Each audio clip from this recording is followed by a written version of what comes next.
মারা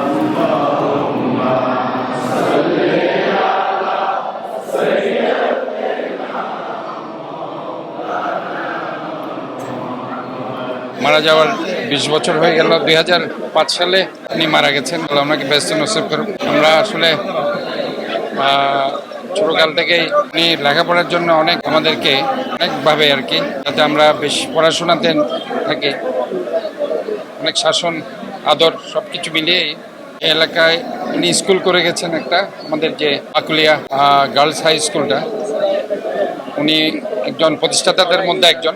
উনি শিক্ষা প্রতিষ্ঠান করার জন্য ওনার যথেষ্ট অবদান আছে এবং শিক্ষার প্রতি ছোটকাল থেকে ওনার আমাদেরকে পড়ার জন্য ওনার অনেক কষ্ট সহ্য করেছেন, অনেক কষ্ট করেছে।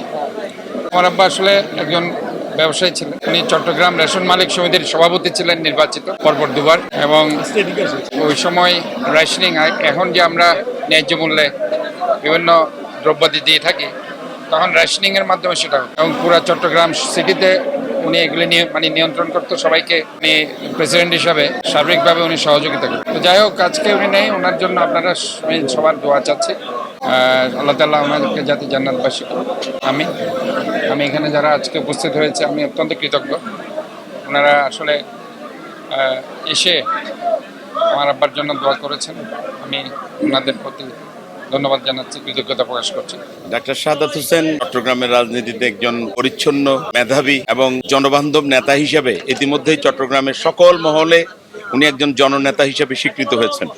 তার মরহুম পিতা আহমেদুর রহমান সাহেব, উনি একজন সুযোগ্য সন্তানের জন্ম দিয়েছেন। কর্মকাণ্ড আপনারা জানেন, আওলাদে সালিহিন, এটা পরকালের জন্য নাজাদের উসিলা হয়। ওনার বাবার আত্মার মাগফিরাত কামনা করি এবং ডাক্তার শাহাদাতের সফলতা কামনা করি। এই চট্টগ্রামকে উনি গ্রিন সিটি, হেলদি সিটি হিসেবে রূপান্তর করার জন্য উনি প্রাণান্তকর চেষ্টা করছেন।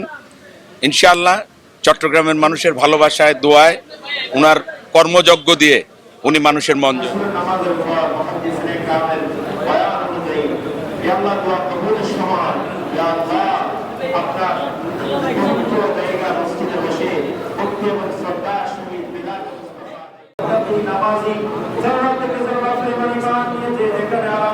প্রত্যেকের নামে নামে আজকের মোনাজাতের ইসলাম পৌঁছায়। আমিন আমিন করছেন এবং কেউ না